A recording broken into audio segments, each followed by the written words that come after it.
Hello, everyone. Welcome to the Copy Blogger Academy March Masterclass. So I just wanted to introduce myself. I know you're probably way more familiar with Tim, but I have been Copy Blogger's editor-in-chief since 2014. And I actually started reading Copy Blogger in 2008. So I've been a part of the community for a while. I started reading Copy Blogger when I was working as a freelance writer and editor, and I built up my business mostly from what I learned from Copy Blogger. I had a few other resources, but I really enjoyed everything that I learned from Copy Blogger and found it really helpful when I put it into practice. And so I worked freelance for 6 years. But because I was so familiar with Copy Blogger, as I was ready to transition away from working freelance, I was a very good candidate for becoming the editor of the site. I knew it as if it was my own business. And so I was a really good fit. And it's about 8 years now. Hard to believe, but 2014 was 8 years ago. So I've been around for a while. And if you're looking for more of the work that I've done related to Copy Blogger, on the screen right now is my author page that has all the articles I've written. I actually wrote my first article for the site in 2013. So you could go back there. I have lots and lots and lots of articles that I've written. And I also have a YouTube channel that has over 200 videos, mostly about writing, editing, creativity, and productivity, because I really like sharing advice about how to actually get this stuff done and putting all the pieces together. Okay, you're creative, but how do you actually be disciplined enough to follow through on all the work that you want to do? I've been working on that for years and years and years myself, and so I like sharing what I've learned. So if you're into YouTube, you can go over there and subscribe and check out the lots and lots of videos that I already have over there. And just something to mention, this is a bit of a tangent, but it's related to topics that we're going to get to. I noticed that the picture on the screen right now, the picture that I use is 10 years old this month. I remember, because I'm an editor and editors remember details, that photo was taken in March of 2012, which is 10 years ago now. So time goes by really, really quickly. But that photo was a game changer for me because I'd already been working freelance for about 4 years, but I was almost hiding online, which I think can be really common, which is why I'm mentioning it today. I have a lot of tattoos, as you can see from the photo, and I was worried about looking too young, whatever that means. But these were things that were keeping me hiding and not putting a face to my business. And I find that really common. And there are a million reasons why you would hide, right? And not want to be the face of your business in some way or another. But when you're working online, it's really helpful to show who you are and be yourself. And this photo was a game changer because it showed my personality. I think a lot of enthusiasm and passion comes through in that photo, and it shows who I really was. And so any ways that you might be holding back because you're a little nervous about putting a face to your brand online, I would encourage you to go for it, as long as you are not hurting anyone and you're not wasting your audience time by being yourself. It, from my experience, has been a really big it was a really big game changer, and continues to be as I continue to reveal myself, with appropriate boundaries, because you want to protect your privacy and everything. But yeah, so small tangent, but just a private detail that I'm sharing with Copy Blogger Academy, because I would not publicly say that photo was 10 years old. So as I've been talking about, I'm highly invested in the Copy Blogger community, and I love teaching great marketing, but this session is about editing. So I want to jump right in to how this lesson fits into your overall content marketing education. And this presentation that I crafted for today really complements two foundational courses that you have access to the minute that you join Copyblogger Academy. And those two courses are our SEO workshop, which is taught by Tim, and our content marketing bootcamp, which is taught by me. Each of those is they're both in-depth courses, about 5 sessions each, I believe, and they go into a lot more detail that will be relevant for what I'm talking about today. So if you've already taken them, I'm going to go deeper into the makings of great content. But if you haven't already taken them, it's not a big deal, because when you go back, you'll just be more familiar with advanced concepts that I talk about today. So either way, it's a win-win. I just like, I don't like teaching anything without showing all the other puzzle pieces that go together, because content marketing to me is just a lot of spinning plates and a lot of puzzle pieces that end up coming together. So nothing that I'm talking about today is isolated. They work in conjunction with other aspects of your marketing strategy.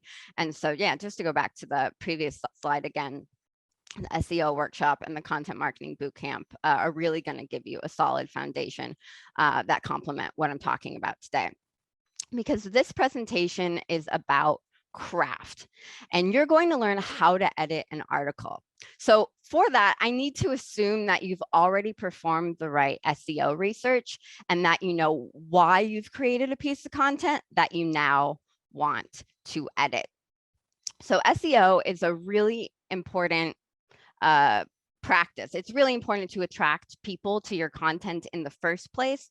But again, because I'm talking about craft today, it's a little too complicated to talk about SEO research and the artistic part of writing, which I refer to as editing. I think editing is very artistic. So that's why I'm focusing on craft for this session. And if you need to know how to perform SEO research and find out why exactly you're writing about a topic, exploring that later with the SEO workshop is going to be really helpful. And then the content marketing bootcamp will just give you a bigger picture of where craft and editing fits into your content marketing plan. So the craft makes your content great, so it hooks the right prospects that you've already attracted, mostly with SEO, because you know who you're targeting and you know the keywords that you're focusing on.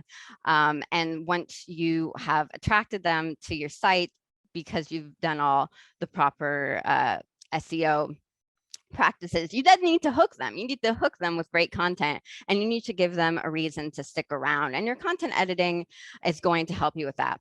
And that's what I'm going to be talking about for the rest of the session. My goal, though, is to get you to think like an editor. It's a practice. It's not a one and done type of thing. It's something that you learn over time and that you develop over time. But when you think like an editor, your content is going to stand out in ways that your competitors might not, if they don't also think like editors and they just put out first draft content. So editors aren't super into first draft content. They can be appropriate for certain audiences.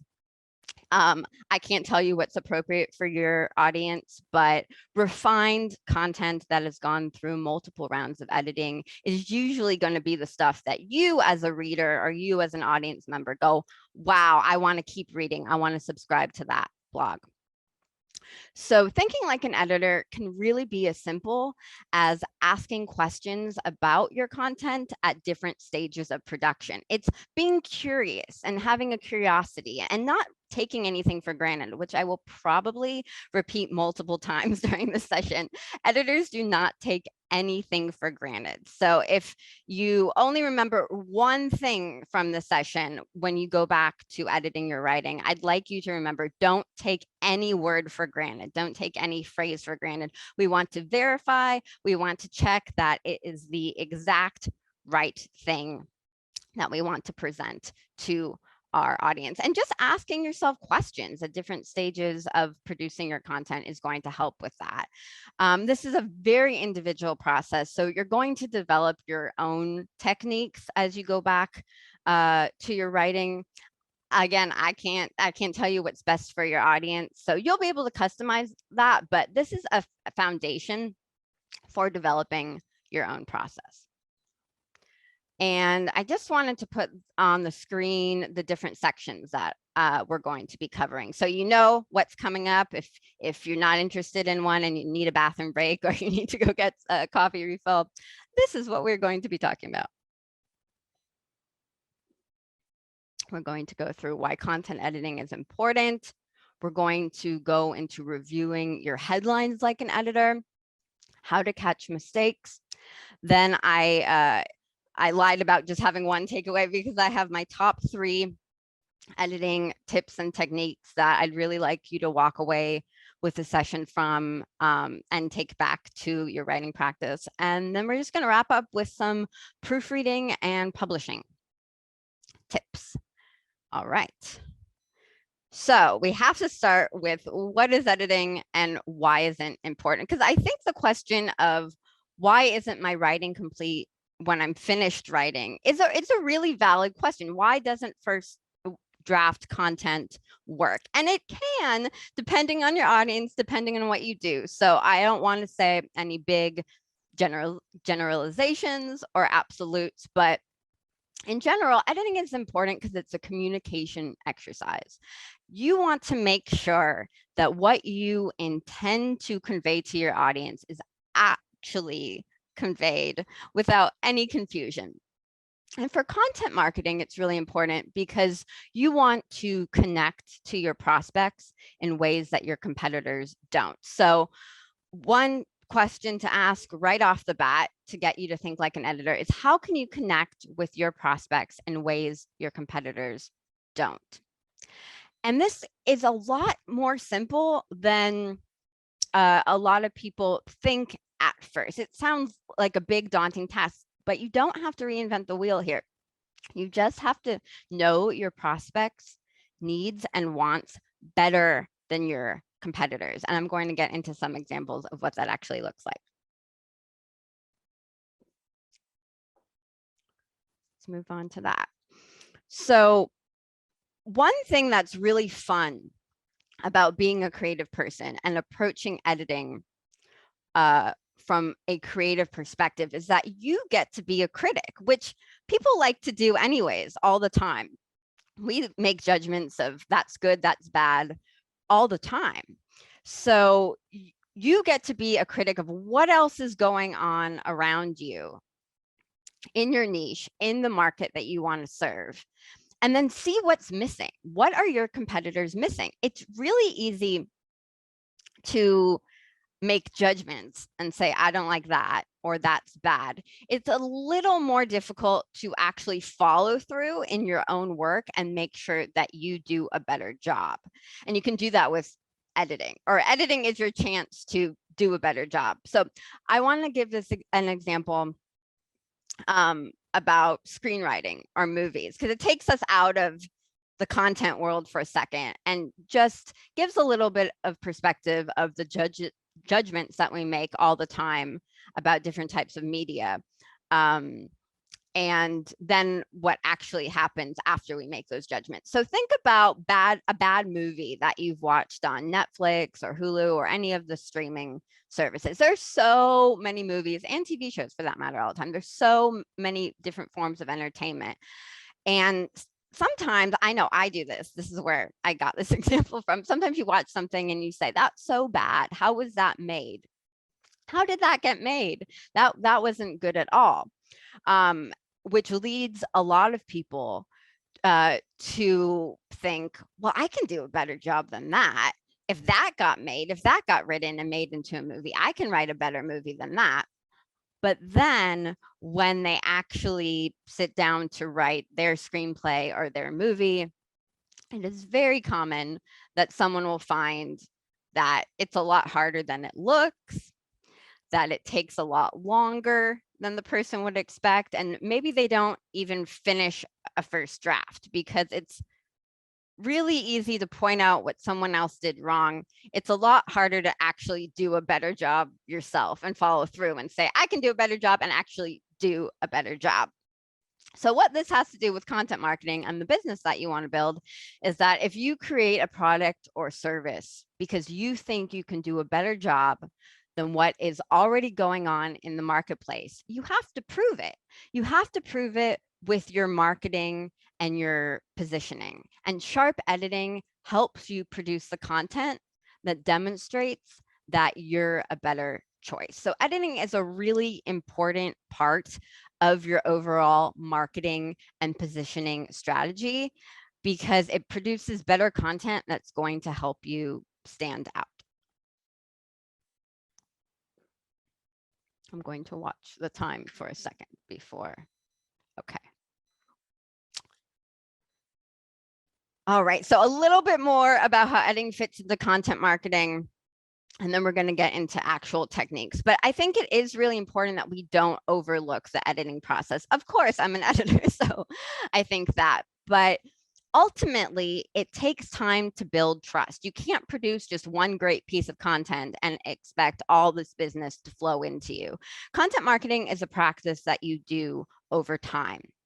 So everything you produce, you want it to be of high quality. You want to be proud of it because every little piece that you do is going to contribute to building trust so that you have an audience that really looks to you for advice and will ultimately look to you for whatever product or service you're offering them. Because the right content educates prospects on what it's like to do business with you. It's not content for content's sake. It's not just writing whatever you feel like.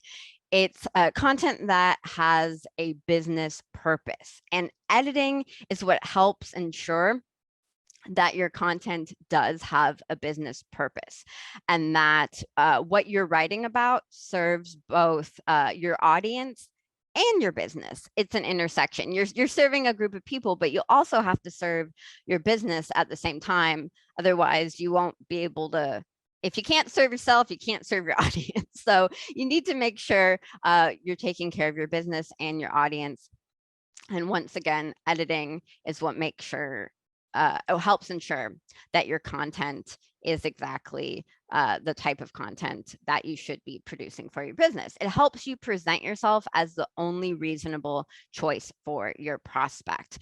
Your content is your way to stand out. Everything you produce persuades someone to pay attention to you over time so that they eventually become a customer or a client. So this is different from attention on social media because attention on social media doesn't automatically build a business. It can help you and it can certainly help you promote your business, but in Copyblogger Academy, we're all about building a solid foundation for an actual business and not something fleeting like 15 minutes of fame on social media. That's why we have to go deeper and build up the credibility of your content with great content editing.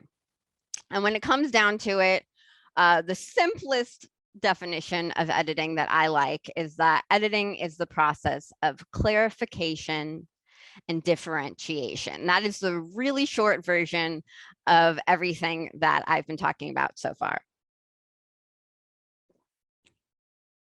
So clarification is correcting unintentional errors so that you're on the same page with your reader and they know exactly what you're talking about. And then differentiation is taking a more generic piece of content and making it specific, making it something that only you can produce so that your prospect only, wants to follow you. They probably follow other people in your space as well, but that you really stand out to them as doing something more special, something different, something that hooks them so that they become a part of your audience over time, not just a one-off thing where they come across you and leave and never come back again, because that can be an argument against SEO. And I had this reservation with SEO for a while. Well, you get people to your site. How do you keep them there? What if they just leave? What if you attract all this traffic, but then they just leave? What's the point of SEO? And the answer to that, or the other half of that, is really producing great content so that when people land on your site, there's the exact information that they're looking for, and it serves them better than other websites that they've found.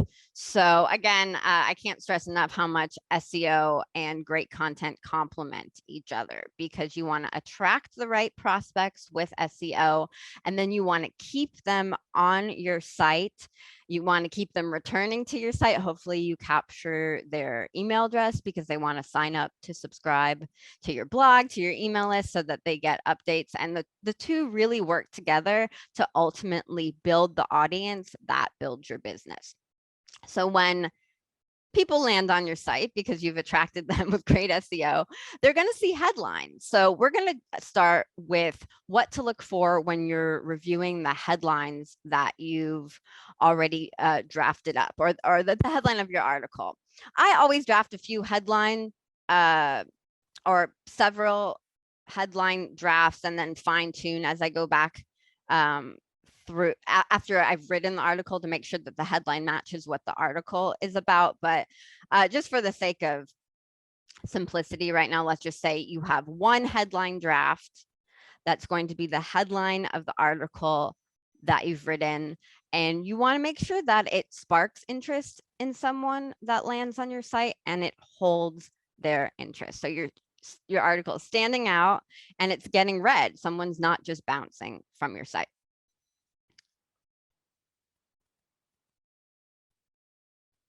So again, I like asking questions. I'm going to be repeating myself a lot. I have 3 questions that I think are a great starting place to ask yourself as you review the headline draft that you've written for your article. When you've said, this is the headline that is going to accompany the article that I've just written. And then you ask these questions to fine tune your writing and make sure that you've done your job as a writer and communicated everything as clearly as possible. So the first question is, who will benefit from this content? You want to go back after you've written your article headline and your article and keep that ideal reader in mind. Who are you talking to? If you can't answer that question, you probably need to review your draft a little bit more. You should be able to write out in a separate notebook exactly who you're talking to, because then you need to determine if you specifically address the needs or desires of this person with the words you've chosen. So for a quick example, you might be a sleep expert. I guess that could be someone in neuroscience or psychology. Let's just say you're an expert in sleep. Let's keep it simple again. And the headline draft that you've written so far is just how to sleep better, because that's what your article is about. It's a good start. It's informative. But here you're not addressing yet who will benefit from this content. It's a little too vague. It's a little too implied. So you might want to add something like how to sleep better when you always have nightmares. So then you've gotten a little more specific, and your ideal reader here will be someone who always have nightmares. So always has nightmares. And so that ideal reader will see themselves in your headline, which will increase the chances of your article getting read. So then we're moving on to, how do you help them? Is it clear from the language you've chosen that you're going to help them with a pressing need or desire? So using the same example, we have how to sleep better when you always have nightmares. Here, you might be able to play around with what your article looks like in general. If you have an image that you're putting next to your article with text, on the Copyblogger's blog, we usually have images with text. Here, you might think, you might have an opportunity to write in the image text 5 exercises you can start practicing today. So again, you're presenting this whole package. It doesn't have to be necessarily information that you put in your headline, because as you'll see, your headline could just get really long, and we don't want to do that. But these questions just help you fine tune what you've already done and make sure the best information that's going to help your ideal reader is presented at the top in some way, whether it's the headline, text on the image, it could be the meta description in your SEO settings, but you're basically just not taking for granted any part of your headline, and you want to make it as specific and crisp as possible. So how do you help them? Is it clear from your headline or text that they see at the very top of your article that you are going to help them with a pressing need or desire? And then finally, what makes this content special? A lot of other articles could be written on this topic. So how do you show readers that this article is worth their time? What will they get when they choose your article over another article? And here's where you might want to play with language a little bit more. You might want to add something like how to sleep better when you always have recurring nightmares. The recurring makes it a little more specific. You're not only talking to people who have nightmares, but they have the same one over and over again. And if you know who you're writing to, which you should, then that detail might help that ideal reader see themselves in your article over other articles that are similar. Because ultimately, your job when you think like an editor is showing a reader why the information that you're presenting is going to be special over everything else that looks mostly similar online. A really good thing that you can do at this stage when you're reviewing your headline is to think about the articles that you click on, the videos that you click on, what holds your attention. There are some articles that and headlines that hold your attention, and some that you look at and say, no, that's not for me. I'm not interested in that. That looks boring, or it doesn't look like it's speaking directly to me. Think about your own experiences here, because I know I'm spending a decent amount of time on headlines, but if your headline is not compelling, your article will never get read, right? We have to have those headlines that that express that you are going to help someone, and then you have to fulfill that promise with your content. So I'm not talking about clickbaity headlines, and hopefully that's obvious from reviewing all of these questions, that your headline needs to be compelling, but then you have to follow through and make sure that you fulfill your promise, the promise that you're making in your headline. You have to fulfill that promise with the great content that you're producing. So you don't get off the hook just because you write a great headline, because we've all had those clickbait experiences where we click on something that looks great and then it falls flat when we watch the video or we read the article. So yeah, so don't do that. But headlines are really, they are really important. That's why we spend so much time talking about them in Copyblogger. Okay, so let's move on a little bit more to just how to catch mistakes in your writing. You don't want to take anything for granted. I told you I was going to say that many times throughout this presentation. Accurate content builds a strong reputation. You want everything you produce to be meaningful for your audience, and that builds credibility. Everyone makes mistakes, but you don't want to have glaring errors over and over again. It can be tiresome. It's going into wasting your audience time territory, because no one wants to read typos over and over again. Everybody makes typos. Everybody makes mistakes. I've made plenty of mistakes over the past 8 years at Copyblogger. Not too many, since I'm still here, but I definitely have. Everybody makes mistakes. So I'm the last person to be super strict about everything has to be 100% all the time, because that is not realistic. But you have to care. You do have to make sure that the typos and the glaring errors and the flubs are very infrequent. It should not happen often. You should not make it a habit of putting out any sloppy work. So this is more where we get into what people traditionally think about when it comes to editing, which is catching mistakes. I've been talking about content marketing philosophy really, and how editing fits into the bigger picture, which I think is really important. Otherwise, the editing step gets missed a lot. But I think traditionally people think of grammar, spelling, punctuation, the language that you use, stuff like that when when they're thinking of editing in a traditional sense. So I'm going to go over some of that. So I'm not only talking about philosophy.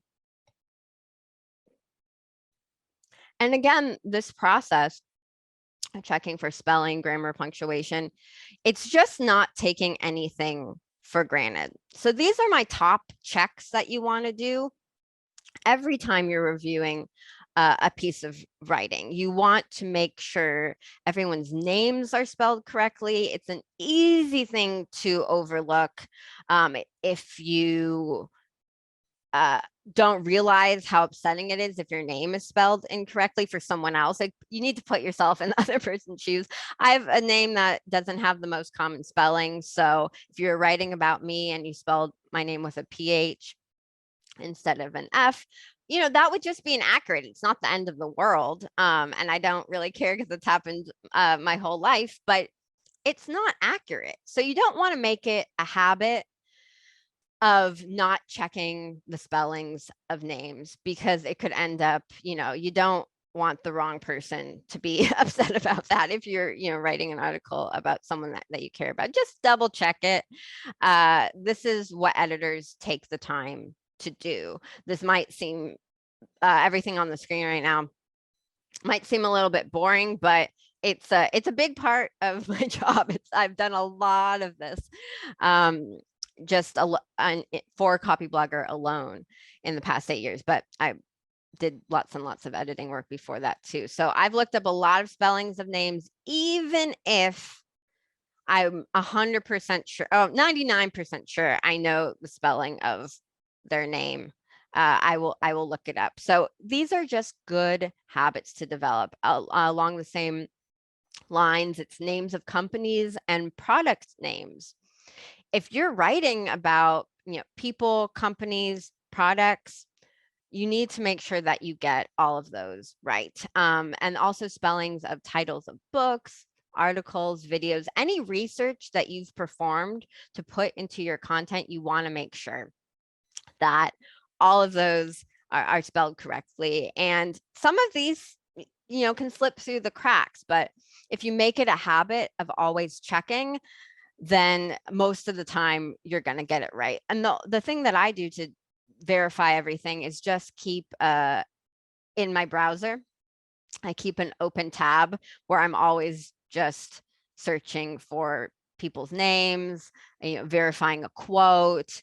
You're just verifying things. And any point in your article where again, when you're thinking like an editor, when your editor brain goes off and that's a name, that's the name of a product, that's the name of a company, I need to double check. Copyblogger is often spelled incorrectly. It's just one word with the C capitalized, but sometimes people put a space and make it two words. Copy one word, blogger another word. Sometimes people make it one word that is that has the C capitalized and the B capitalized. None of this is the end of the world, but you want to be accurate. You don't want to make it a habit of writing a name of a company or a person or product incorrectly. Also, days and dates and times if you're writing about an event. Today is Wednesday, March 16th. You wouldn't want to put Thursday, March 16th. It will make the reader wonder, well, is it Thursday, March 17th, or is it actually Wednesday, March 16th? That can lead to customer service headaches, confused readers. Just easy to avoid if you double check days, dates, and times of events. And then any hyperlink that you are putting in your articles, if you're linking to other sites or your own site, after you've written your draft, make sure those hyperlinks go to the correct sources so that your reader gets the exact experience that you want them to get, and not get that they don't get a 404 error, or it takes them to the wrong page. That's something that editors check a lot, because you'll be surprised, but it's easy to put the wrong website when you're hyperlinking. Sometimes just there's one little character that's different, and then it doesn't work, or it goes someplace different. You'd be surprised at how much that comes up.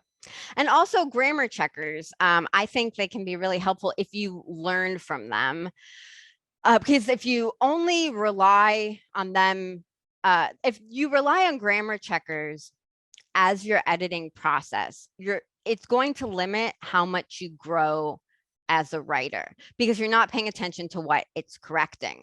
But they can correct a lot that can help you learn and grow as a writer. So if you're using a grammar checker like Grammarly, just make sure that you learn from it, because your writing is going to be more interesting and more engaging going forward if you're learning every time it corrects something. Writers who are really advanced and skilled can break grammar rules eloquently, and nobody knows that they're doing it. But if you are less experienced as a writer and you break a grammar rule, it's usually not going to come off as elegant. Just to generalize. No, I'm not going to get that word correct. You know what I mean? As a general statement, the more advanced you are as a writer, the more eloquently you can break grammar rules. But if you are less experienced, your writing is, you might not be able to get away with it as much, and it might come off a little more amateurish. So yeah, if you like Grammarly, go for it, use it, but just learn about what it's correcting, and that is the key to growing as a writer over time. And I love punctuation marks because they guide your reader through your text and help them hear your own voice as if you were reading it to them. So stop at any punctuation mark in your writing to see if you've used it correctly. I'm mostly talking about commas here, because commas can really guide your reader through your text. Periods are, unless you're unless run-on sentences is something that you're struggling with, most people use periods, but commas are really helpful for pausing.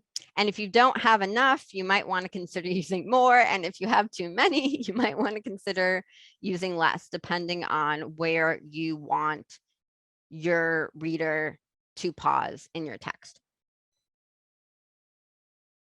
So just use the punctuation marks in your draft to guide your editing process in terms of how your writing flows.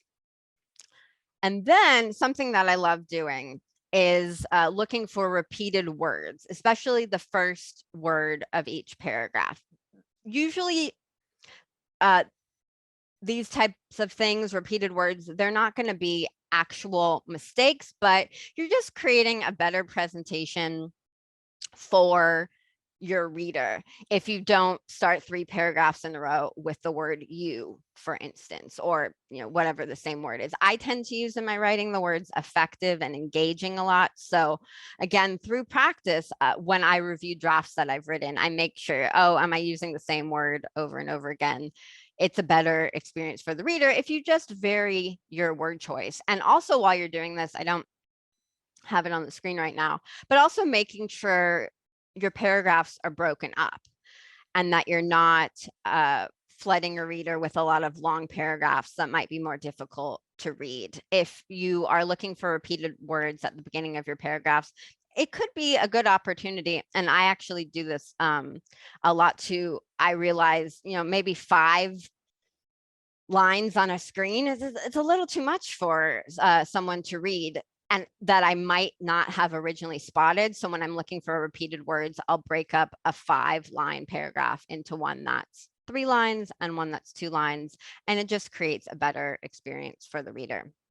All of that can be done during the editing process. You don't necessarily have to think about it when you're writing, and that's why writing and editing absolutely need to be 2 separate activities, because there's a lot that you just need to get out onto the page during the writing process, and they're not necessarily mistakes, but when you're going back to craft that writing during the editing process, you see opportunities where your writer could get confused or overwhelmed, and then that's the time to break a paragraph, very repeated words, things like that. So splitting up writing and editing is very important. That's why this whole session is dedicated to editing as a separate activity.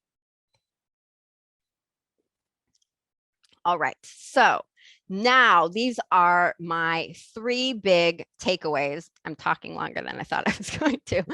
So thanks for bearing with me. I'm just going to get through these. These are 3 takeaways that I would love if you went back to your writing starting today and made sure that you covered them when you are editing your draft. Because when you think your writing is complete, these are major checks to help you do that clarification and that differentiation. And I call it the big editing 3 or the BE3. I like acronyms and little names because it just helps me. Okay, I've written a draft. I think it's done. Got to do the BE3. Just a little helpful tip for me if it works for you. So the first thing is to locate your goal. Again, we're going back to how your piece of content serves both your audience and your business. If you want to scribble down your goal on a separate piece of paper, just to make sure you've located it, that won't go directly into your text most of the time, but it helps influence the message that you'll communicate, because your introduction needs to support that goal, the main goal of your writing. It's your chance to ask the unofficial question going through every reader's mind when they look at the beginning of an article, which is, why should I care? Which is the same thing that I was talking about when you review headlines of videos or written content. Why should I care? So when you present a taste of the most important information right away, it gives the reader confidence that they'll get even more of what they're looking for if they keep reading. So after you locate your goal, you want to make sure that you've customized your message, because when you have a goal in mind for a specific piece of content, it's important to remember that other people might have the same goal, and that's okay. But it is your chance to infuse your content with the special qualities that only you can provide, which you can make sure to check for during the editing process. And I love asking yourself the question, is there something about your topic that's difficult for most people to understand, but you have a simple way of explaining it? This is your chance to really stand out. Hey, other people explain this in a really complicated way, but I explain it in a simple way. That will help you customize your message and hook prospects on your content. This is the process of educating in entertaining and enjoyable ways.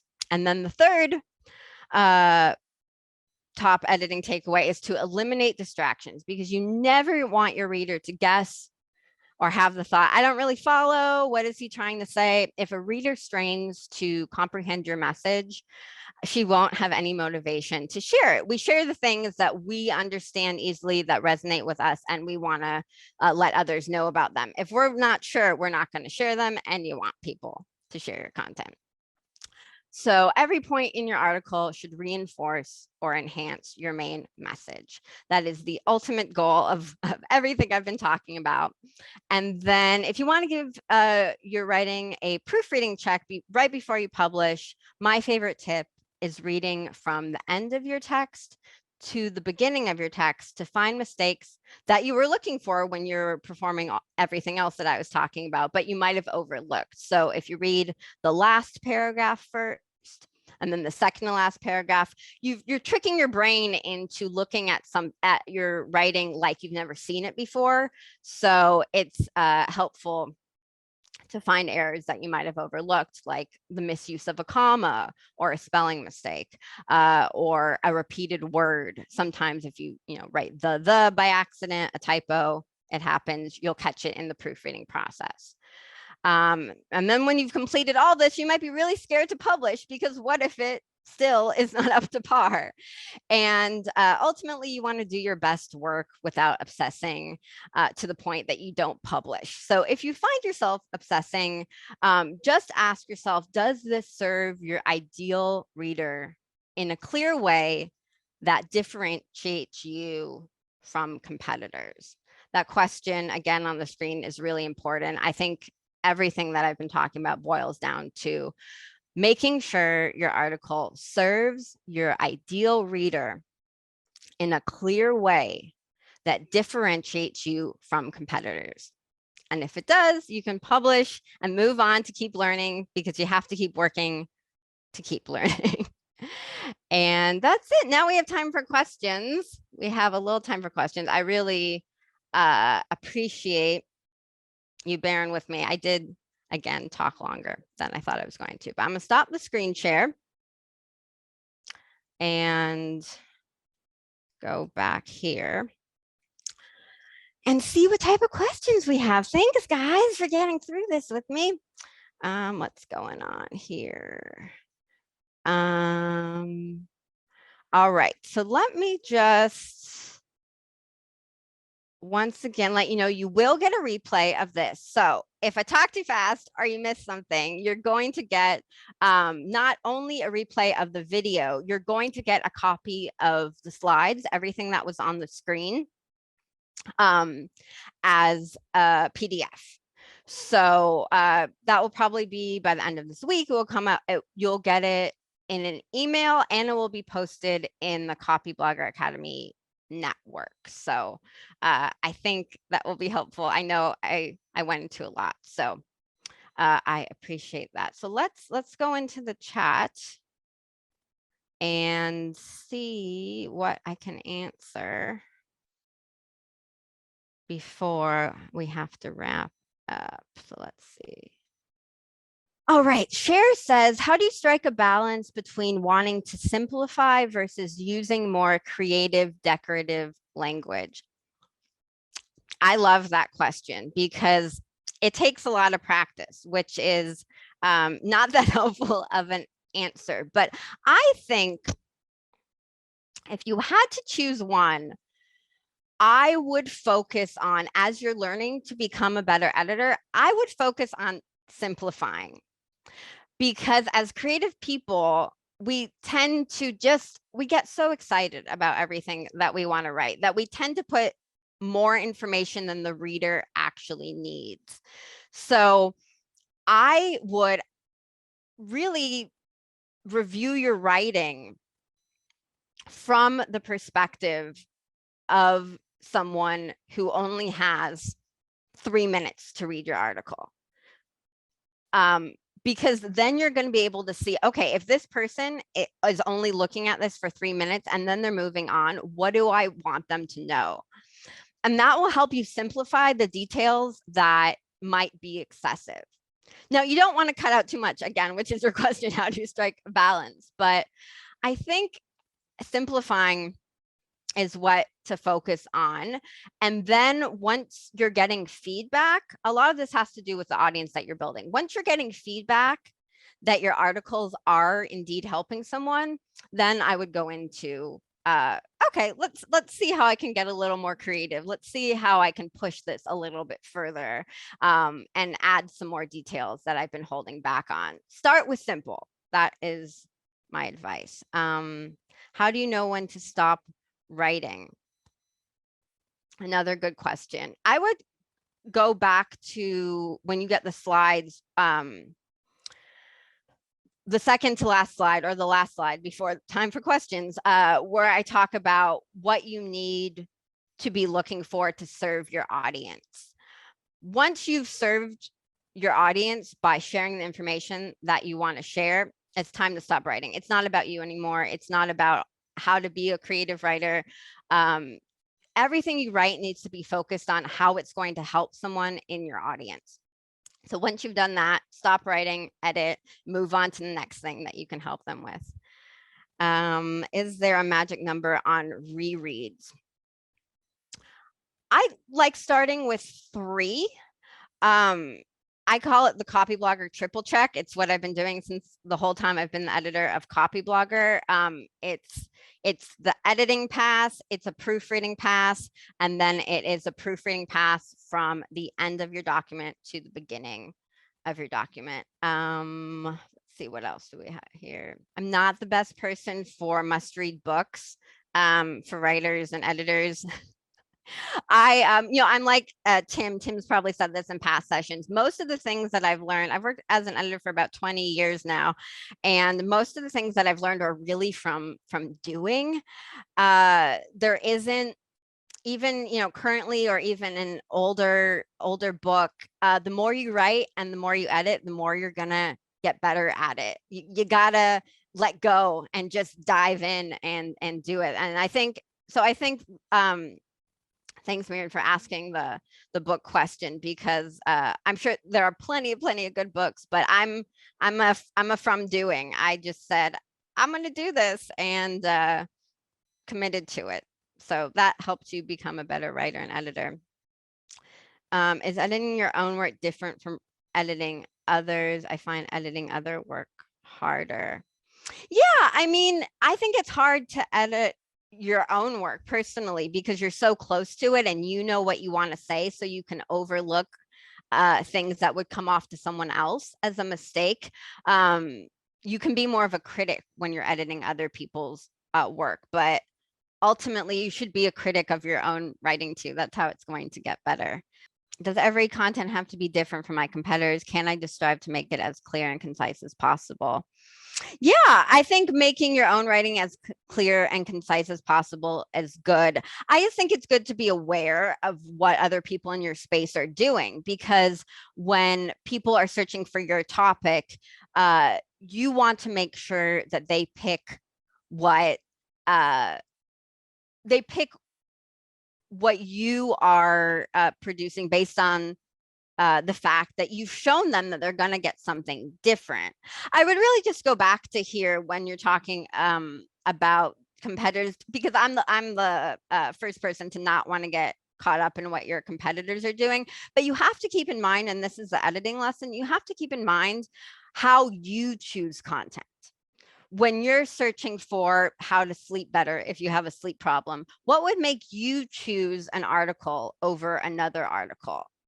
How can you produce something that potential readers won't get anywhere else? And those are the type of things to think about with editing. It's not getting too concerned about what competitors are doing, but you just want to show that you offer something different, and that people are going to get something that really helps them when they click on your content. So yeah, there's some good suggestions for books, which I appreciate, since that is not my specialty. And thanks, good questions, everyone. Thanks for sticking through this hour. I'm trying to think if I'm so glad to hang out with you guys. I'm looking, there were some some questions about other types of content. And yeah, like I said, I do videos. So these are things that you can keep in mind for any content that you're producing. If you do audio content, if you do videos, you want to think like an editor for any type of content that you're producing, because it's going to make that presentation serve your audience better. It's going to show them, hey, I have something for you that you're not going to find anywhere else. This is why you should click on my video title, because videos have titles, or my podcast title. So everything that I was talking about is relevant to other types of content, not just article writing. And what people click on when they listen to podcasts is a little bit different. So you want to keep that in mind. What do audio listeners look for? It might be a different type of headline than a reader. And with videos too, the people who click on videos that they want to watch, they might have a different sensibility. Sorry, I hit my microphone. For the videos that they want to watch, that it might be a different criteria than articles that they want to read. So just keep your audience member in mind, whether it's a watcher, a viewer. a reader or a listener. Just, yeah, just keep your audience in mind. All right, everyone, we are at 1 hour. I can't thank you enough for sticking with me. I'm going to wrap up. If there's anything that's that you're still wondering about, please message me in Copyblogger Academy. I'll be happy to write you back as soon as I get a chance with more information. And we will see you next month. Take good care. See you soon. Bye.